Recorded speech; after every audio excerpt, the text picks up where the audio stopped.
వాల్మీకి మహర్షి రామాయణ మహాకావ్యంలో మానవుడు నిత్య జీవితంలో ఎలా నడుచుకోవాలో అడుగడుగునా చెప్పారు.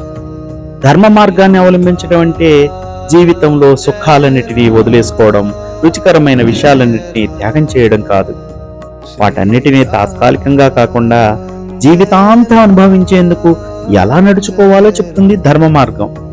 ఇది మానవుడికి సహజమైన జీవన విధానం. ఈ విషయాన్ని తెలుసుకోమనే రామాయణం మనకి చెప్తుంది.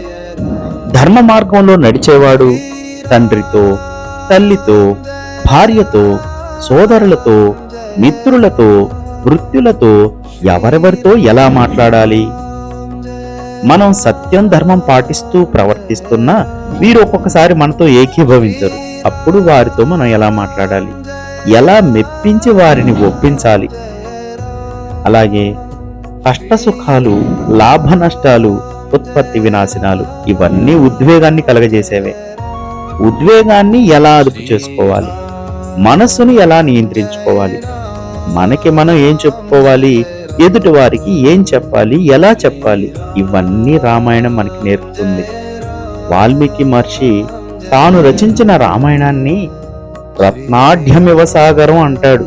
అంటే రత్నాలతో నిండిన సాగరం రామాయణం అని అర్థం.